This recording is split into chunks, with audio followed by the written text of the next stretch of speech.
منزل تیری یہی تھی بس زندگی گزر گئی آتے آتے، منزل تیری یہی تھی بس زندگی گزر گئی آتے آتے،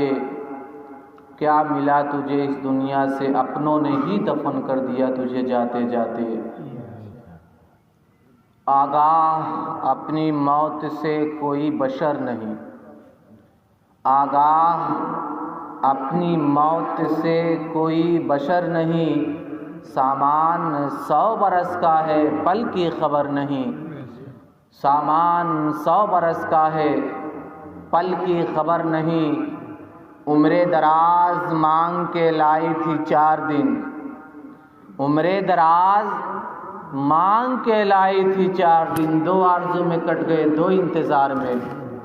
2 آرزو میں کٹ گئے 2 انتظار میں، اور جاگنا ہے جاگ لے افلاک کے سایہ تلے، جاگنا ہے جاگ لے افلاک کے سایہ تلے، حشر تک سوتا رہے گا خاک کے سایہ تلے، حشر تک سوتا رہے گا خاک کے سایہ تلے۔ عزیزان ملت اسلامیہ، یہ دنیا فانی ہے، باقی رہنے والی زندگی آخرت کی زندگی ہے، یہ دنیا ختم ہو جانے والی ہے، چھوٹ جانے والی ہے،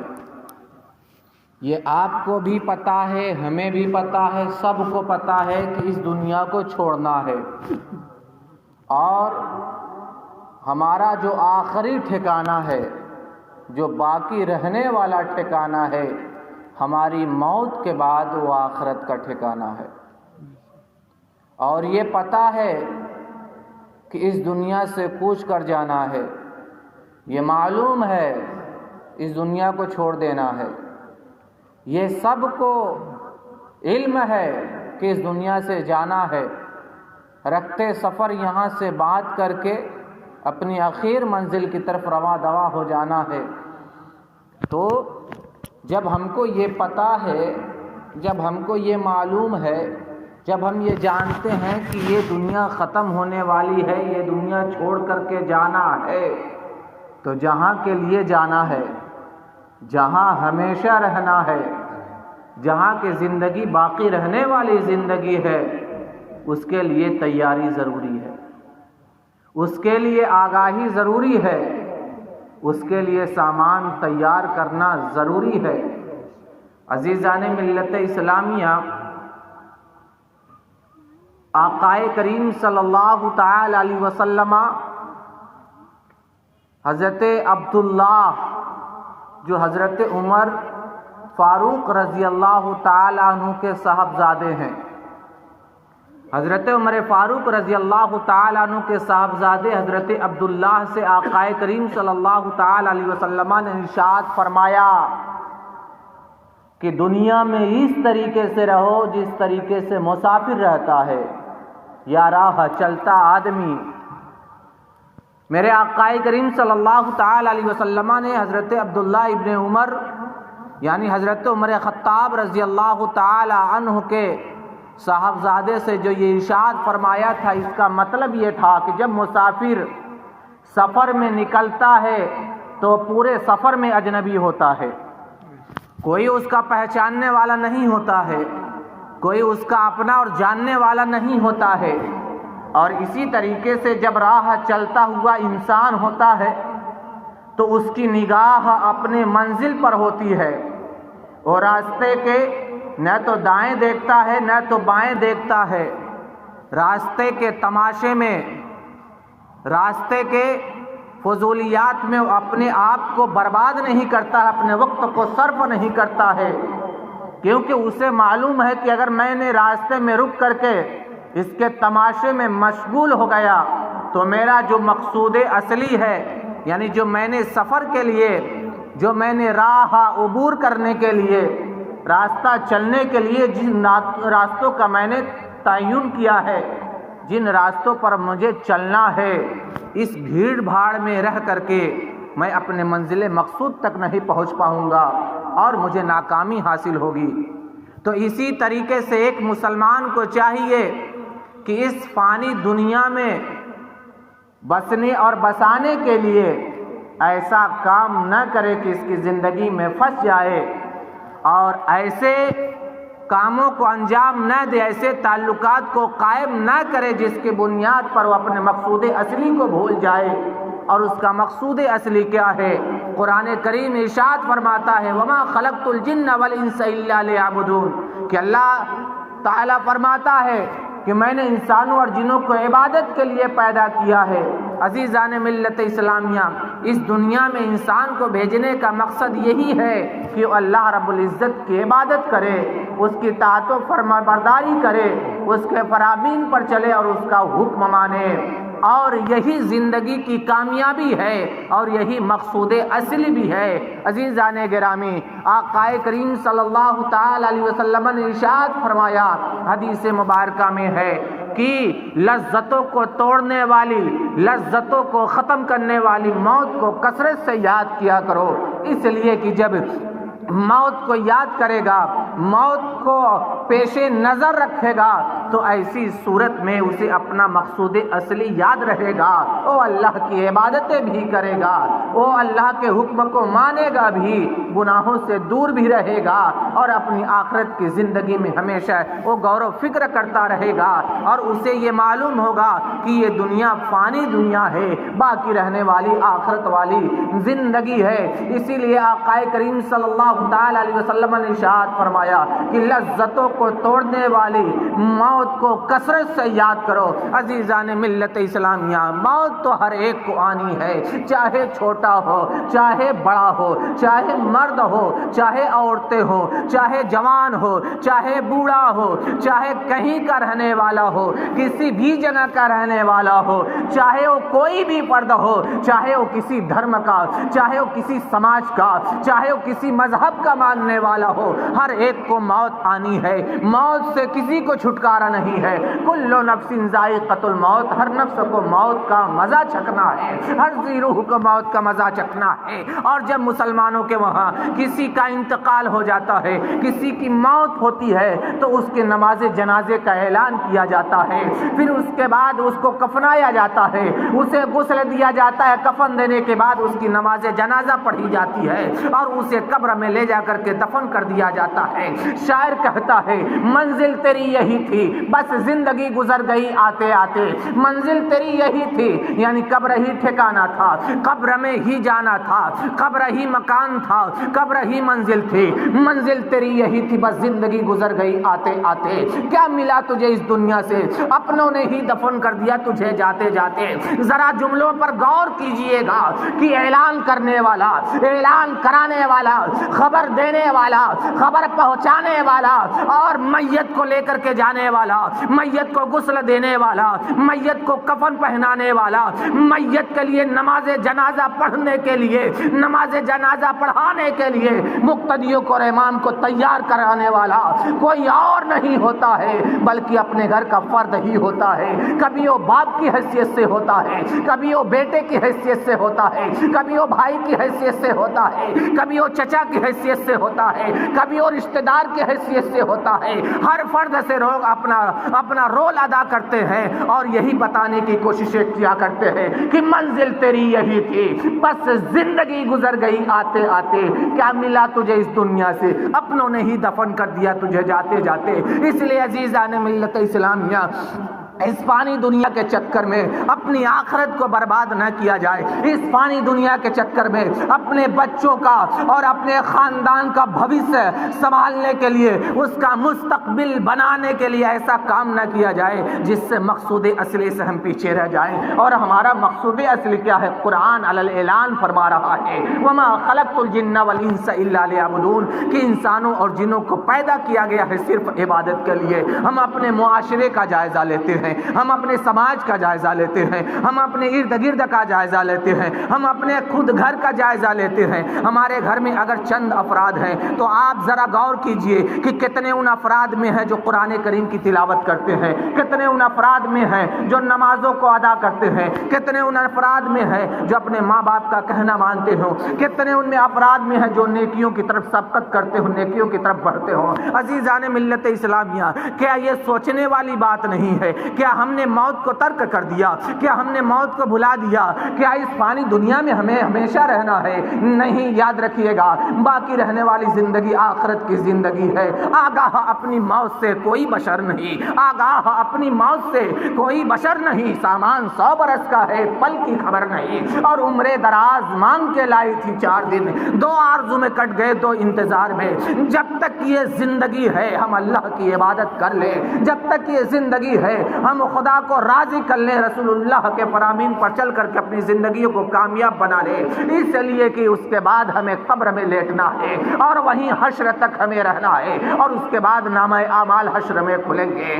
جو اچھا اعمال ہوگا اس کا بھی بدلہ دیا جائے گا، جو برا اعمال ہے اس کا بھی بدلہ دیا جائے گا۔ قرآن علی الاعلان فرماتا ہے فَمَن يَعْمَلْ مِثْقَالَ ذَرَّةٍ خَيْرًا يَرَهُ وَمَن يَعْمَلْ مِثْقَالَ ذَرَّةٍ شَرًّا يَرَهُ۔ ان آیت کریمہ کا مطلب یہ ہے کہ جس نے ذرہ برابر نیکی کی ہوگی وہ بھی اسے دیکھے گا، جس نے ذرہ برابر برائی کی ہوگی وہ بھی دیکھے گا۔ یہ دنیا ہمارے لیے دارالعمل ہے، یہاں ہم کام کرنے کے لیے آئے ہیں، اور کام سے ہمارا کام کیا ہے، ہمارا مقصود اصلی کیا ہے؟ وہ اللہ کی عبادت ہے، رسول اللہ کی اتباع ہے، بزرگوں کے نقش قدم پر چلنا ہے۔ عزیزان ملت اسلامیہ، جب ہمارے گھروں میں سے کسی کا انتقال ہو جاتا ہے تو ہم اس کے لیے تجہیز و تکفین کا انتظام کرتے ہیں، اس کا جنازہ ہوتی ہے، قبر میں اسے دفن کر دیا جاتا ہے، اب اس کے بعد اس کے لیے ایصال ثواب کا اہتمام کیا جاتا ہے۔ لیکن میں آپ سے بتانا یہ چاہتا ہوں، میں آپ کو یہ عرض کرنا چاہتا ہوں کہ مسلمانوں ایصال ثواب تو مرنے کے بعد کیا جاتا ہے،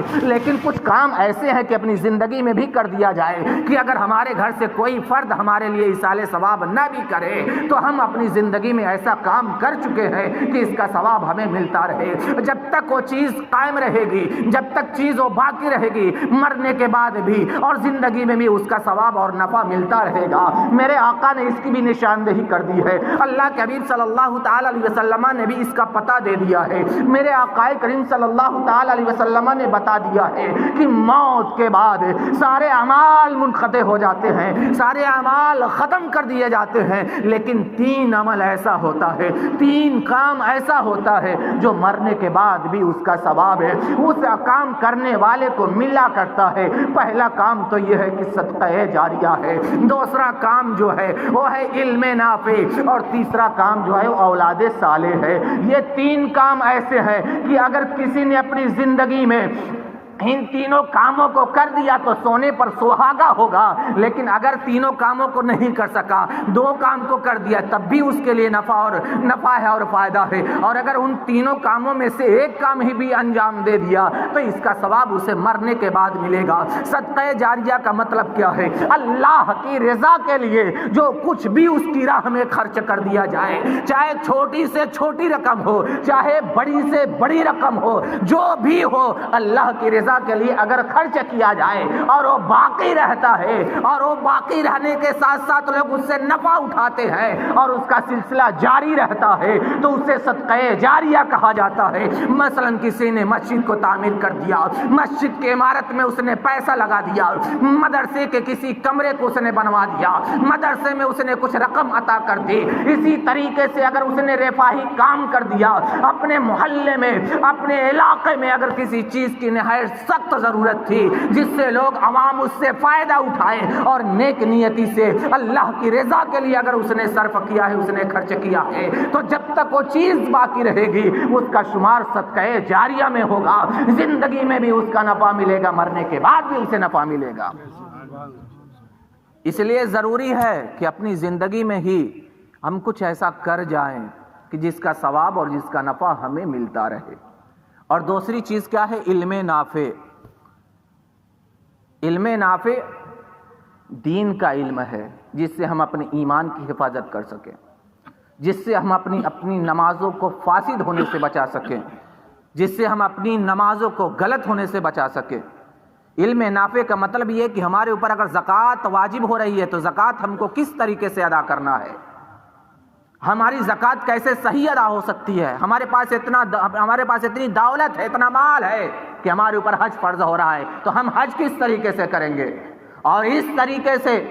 جتنے بھی ضروریات زندگی کے مسائل ہیں جو وقتاً فوقتاً درپیش ہوتے ہیں، ان مسائل کو جاننا اور علم نافع کو حاصل کرنا یقیناً یہ علم نافع میں شمار ہوتا ہے، اور اس کا فائدہ تو یہ ہوتا ہے کہ اگر وہ علم نافع باقی ہے، چاہے وہ کتابی شکل میں ہے، چاہے وہ لفظی شکل میں ہے، جس شکل میں وہ علم نافع باقی رہے گا اس کا فائدہ اسے ملتا رہے گا۔ اس کی آسان سی مثال میں آپ کو دیتا ہوں۔ ایک مدرس جو ہوتا ہے، مدرس کبھی مفتی بھی ہوتا ہے، مدرس کبھی مولانا بھی ہوتا ہے، مدرس کبھی قاری بھی ہوتا ہے، مدرس کبھی یہ حافظ بھی ہوتا ہے، مدرس کی مختلف حیثیتیں بھی ہوتی ہیں۔ تو اب مدرس اگر مفتی ہے، مسائل کو بتاتا ہے، تو جب تک اس مسائل پر عمل کیا جاتا رہے گا، اپنی کتابوں میں جو اس نے مسائل رقم کر دیا ہے، صحیح مسئلہ ہے، جب تک اس مسئلے سے فائدہ حاصل کیا جائے گا یہ علم نافع پھیلتا جائے گا۔ ایک مدرس ہے جو اپنے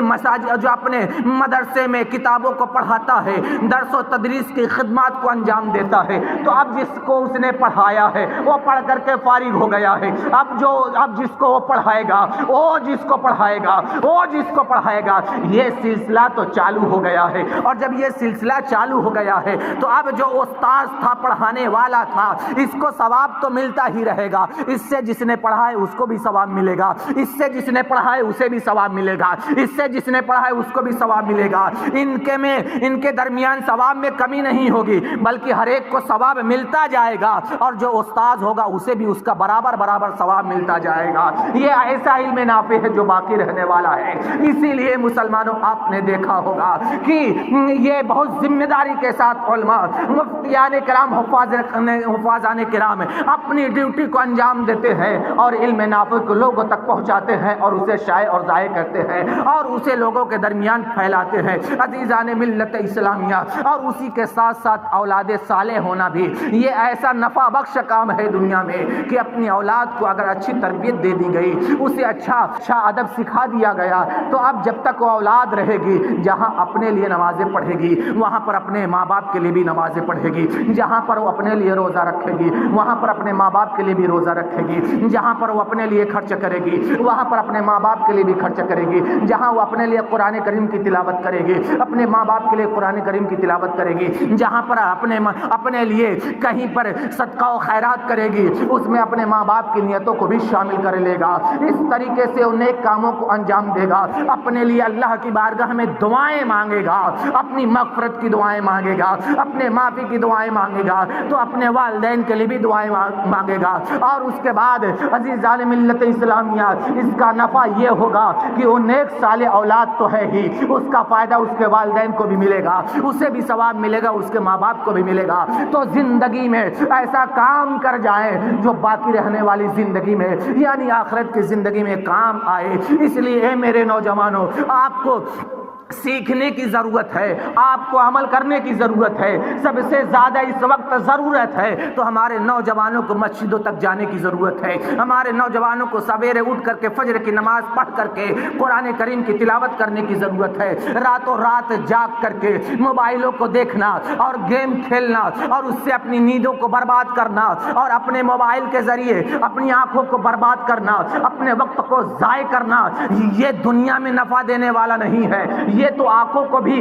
خراب کرتا ہے، جسم کو بھی خراب کرتا ہے، بیماریاں بھی لاتا ہے، بیماریاں بھی پیدا کرتا ہے، اور اس کا سب سے بڑا جو نقصان ہوگا وہ آخرت کا نقصان ہے کہ ایک تو وقت ضائع کر دیا گیا، دوسرا یہ کہ عبادتوں کو ضائع کر دیا گیا، تیسرا یہ کہ اللہ کے حکم کو نہیں مانا گیا۔ اس طریقے سے بے شمار خرابیاں اس میں لازم آ جاتی ہے، اس طریقے سے بے شمار خرابیاں پیدا ہو جاتی ہے۔ اس لیے ضروری ہے کہ حق کی عبادت کریں، اس کے مقصود اصلی پر نگاہ رکھیں، اور مقصود اصلی کیا ہے؟ وما خلقت الجن والانس الا لیعبدون، جاگنا ہے جاگ لے افلاک کے سایہ تلے۔ یہ تنبیہ کر رہا ہے، یہ ہوشیار کر رہا ہے، یہ مخاطب کر رہا ہے شاعر کہ جاگنا ہے جاگ لے افلاک کے سایہ تلے، حشر تک سوتا رہے گا خاک کے سایہ تلے۔ اس لیے عزیزان ملت اسلامیہ، ایصال ثواب کا مقصد اپنی زندگی میں لاگو کریں اور زندگی کے بعد بھی اس کا فائدہ اٹھائیں، اور جب ہمارے گھروں سے کسی کا انتقال ہو جاتا ہے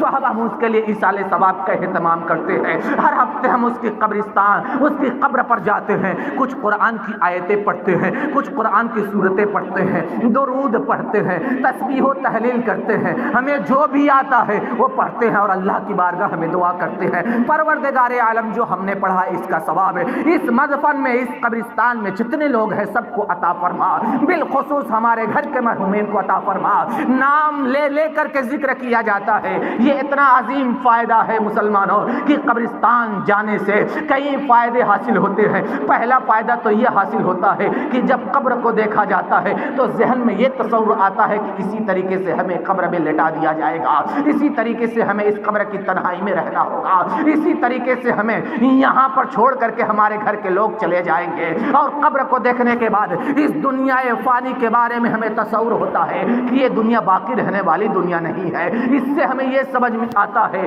کہ ہمیں آخرت کی زندگی میں ہمیشہ رہنا ہے. عزیزان ملت اسلامیہ، قبرستان جانے سے بہت چیزیں ہمیں یاد آتی ہے. آقا کریم صلی اللہ تعالی علیہ وسلم نے ارشاد فرمایا کہ میں نے تم لوگوں کو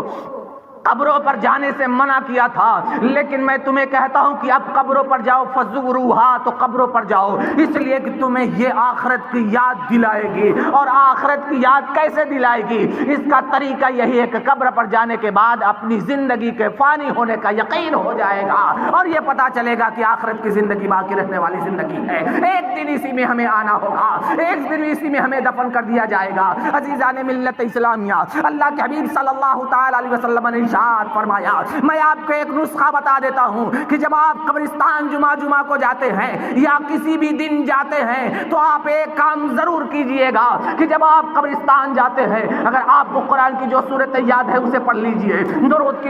درود جو یاد ہے اسے پڑھ لیجئے، اور اسی کے ساتھ ساتھ یہ بھی کام کر لیجئے کہ قبرستان جانے کے بعد 11 مرتبہ آپ قل واللہ شریف کی تلاوت کر لیجئے. قل واللہ احد اللہ الصمد لم یلد ولم یولد ولم یکن لہ کفوا احد. اس کو 11 مرتبہ پڑھیے اور 11 مرتبہ پڑھنے کے بعد قبر والوں کو ایصال ثواب کر دیجئے. اللہ کے حبیب صلی اللہ تعالی علیہ وسلم ارشاد فرماتے ہیں جو قبرستان گیا اور جانے کے بعد 11 مرتبہ قل واللہ پڑھا اور اس کا ثواب مرحومین کو بخش دیا، مردوں کو بخش دیا، تو اس کا ثواب اسے یہ ملتا ہے کہ اس مدفن میں جتنے مرحومین دفن ہوں گے سارے مرحومین کے برابر، سارے مردوں کے برابر اسے ثواب دیا جائے گا. ذرا اندازہ لگاؤ ہماری شریعت کتنی مہذب ہے، ذرا اندازہ لگاؤ ہماری شریعت کتنی پاک باز ہے، ذرا اندازہ لگاؤ ہماری شریعت ہمیں کس طریقے سے ہمیں ثواب کا ذریعہ اور سبب بتا رہی ہے. اس لیے عزیزان ملت اسلامیہ، یہ ثواب کی ضرورت صرف آخرت میں نہیں ہے، یہ ثواب کی ضرورت صرف مرنے کے بعد نہیں ہے، بلکہ زندگی میں جب ہم اس کو نافذ کر لیں گے تو اس کا فائدہ یہاں پہ ملے گا اور وہاں پر بھی ملے گا. عزیزان گرامی، اسی لیے اپنی موت کو ہمیں یاد کرنا ہے. رسول اللہ صلی اللہ تعالی علیہ وسلم کی اتباع اور آپ کی سنت پر چل کر کے ہمیں اپنی زندگی گزارنی ہے. بہت لمبی چوڑی ہمیں تقریر نہیں کرنی ہے. اگر چند ہی باتوں سے آپ کو سمجھ میں آ گیا کہ ہمیں کرنا کیا چاہیے، ہمارا مقصد زندگی کیا ہے، ہمارا مقصد ایک کیا ہے، یہی سے اگر ہمیں سمجھ میں آ گئی اور یہیں سے ہم نے اپنے ذہن میں تصور کر لیا تو قسم خدا کی بڑی بڑی تقریروں اور گھنٹوں تقریروں سے یہ چند منٹ کی تقریریں آپ کے لیے کافی ثابت ہو سکتی ہیں. شرط یہ ہے کہ ہم اپنی موت کو یاد کریں، لذتوں کو توڑنے والی کثرت سے موت کو یاد کریں اور یاد رکھیں کہ یہ دنیا فانی دنیا ہے، باقی رہنے والی آخرت کی زندگی ہے. آگاہ اپنی موت سے کوئی بشر نہیں، سامان 100 برس کا ہے، پل کی خبر نہیں. عمر دراز مانگ کے لائی تھی 4 دن، عمر دراز مانگ کے لائی تھی 4 دن، 2 آرزو میں کٹ گئے 2 انتظار میں. جاگنا ہے جاگ لے افلاک کے سایہ تلے، حشر تک سونا پڑے گا خاک کے سایہ تلے. اس لیے عزیزان ملت اسلامیہ، جب تک یہ زندگی کی سانسیں چل رہی ہیں، جب تک زندگی کی یہ ڈور چل رہی ہے، اس وقت تک ہم نمازیں پڑھ لیں، قرآن کریم کی تلاوت کر لیں، کلمہ طیبہ کا ورد کر لیں، درود پڑھ لیں اور اللہ کو راضی، اس کے رسول کو راضی کرنے کی کوشش کر لیں. ورنہ آخرت کی زندگی میں صرف پچھتاوا حاصل ہوگا، صرف پچھتاوا ہی پچھتاوا ہوگا. اس لیے اپنی زندگی کو سمجھیے کہ یہ جو زندگی ملی ہے ہمیں بہت ہماری یہ انمول زندگی ہے. اب اس کے بعد آخرت کی ہی زندگی میسر ہوگی. اس لیے جب تک زندگی ہے ہم کم سے کم کچھ ایسے کام کر جائیں، کچھ ایسے عمل کر جائیں اللہ کی رضا کے لیے نمازیں پڑھیے.